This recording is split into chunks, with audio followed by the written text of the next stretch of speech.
Hey everybody, it's Marie Weiler. Welcome back to the writing channel. And if you noticed behind me, it's a bit of a different setup today because I wanted to change things up. And I hope my battery lasts long enough to stay in this location. I just wanted to talk to you about some thoughts that have been on my mind lately concerning writing and marketing as an indie author. So here it goes. Up till this point in time, indie authors have really only had a couple of options when it comes to writing and marketing in the self-publishing industry. Many indie writers are familiar with Chris Fox's writing to market methodology, where you find a genre that you would love to write in and that's currently selling really well, as in that niche has an average to high readership, and then you write stories specifically for that target market. Another way he suggests you can write to market is through the use of symbols that have strong emotional resonances which no one else is currently tapping into in a particular genre, specifically a genre that you're interested in writing for.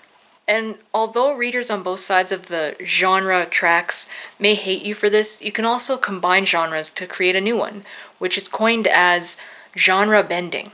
I will link to Chris Fox's writing to market videos in the description below. Please give them a look as they really have a lot of practical advice to offer. The second option currently available to indie writers is that of pen names and branding, and that incorporates the writing to market methodology as well. Basically, you have to pick one genre, or two if you're creating a genre bending book or series, that you will enjoy writing in for many books to come. Here's the downside to that option though. So let's say you write horror stories and you want to get into, say, fantasy or nonfiction. Because those latter two categories are so dissimilar to the horror genre, you really would have to use a pen name and establish a whole new fan base separate from your loyal horror readers. This is all about keeping your branding consistent and uncontaminated by the diverse genres, symbols and tropes, themes, and audiences. Your loyal horror readers may trust you and enjoy reading your work enough to try something different like fantasy, but not all will. Now, I'm not saying that these methods of using a pen name or writing to market are bad. In fact, I have used and will continue to use Chris Fox's methodology for as long as it's effective in the self-publishing industry. But what I am saying is that no two authors are alike, both in writing style and in what works for them in terms of marketing and promotion. The marketing game continually changes, almost daily, but the writing game, I feel, does not. In my opinion, a good story will forever remain a good story, no matter how many generations pass since its first publication, and no matter if it was traditionally published or independently published. A good story will sell. Wondering about the change of wardrobe? It's because my battery did finally die and I have to record this video or the rest of it on a separate day. But as you can see, I kept the scenery the same so that it's not quite as jarring to the viewer. But that's a good thing because it gave me time to recognize that there is a third option that indie writers can use for marketing their books, and that is writing a series versus writing a standalone. Now this can work for both fiction and nonfiction books, but typically most indie writers tend to write long fictional series so that readers will go from one book to the next until they bought like the entire collection. And this term is called read-through. Whereas if you write standalone novels, then readers are a lot less likely to check out your other books, especially if they're in different genres. Sure, I have seen how Chris Fox strategically navigated his writing towards his desired genre of epic fantasy. He first started out with urban fantasy or thrillers, then he moved into military science fiction, before eventually going into epic space fantasy. Therefore, by doing this, he actually allowed his readers to be won over gradually and then assimilated into his epic fantasy genre.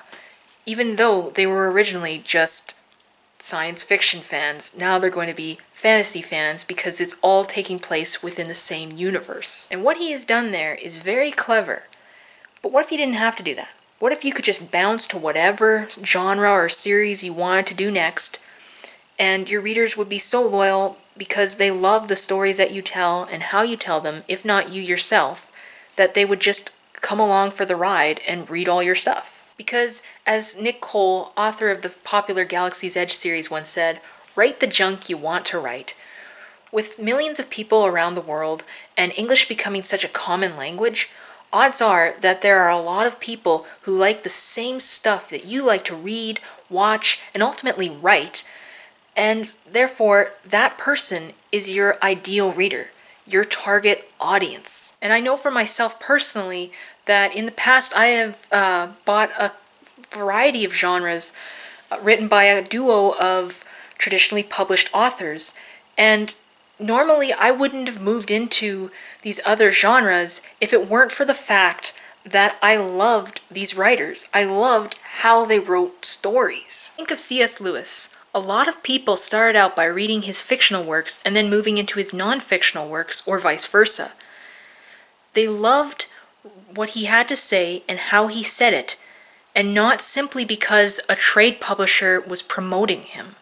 They liked C.S. Lewis's writing. Just because these three methods mentioned are the cornerstones of indie publishing within its founding years does not mean that there aren't better methods yet to be discovered.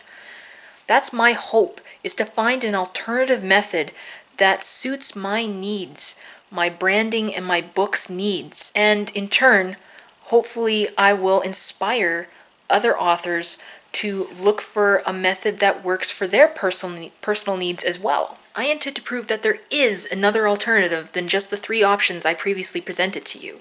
I intend to prove that a writer can write whatever they want, whenever they want, find an audience, and branch out into different genres, all without having to go with a traditional publisher, using a pen name, and even writing in a long series, and not to mention all without ruining their personal branding.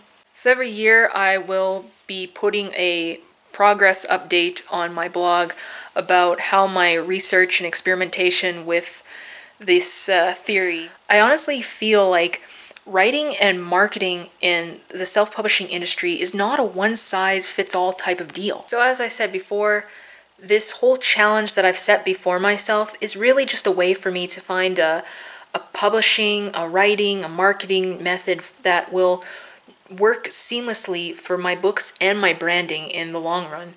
A process which can incorporate both speed and quality into its main inner workings. So if you have any questions or comments, please feel free to leave them below, as I'd be interested in hearing your thoughts regarding this creative undertaking. And as always, thanks for watching, and have yourself a great day.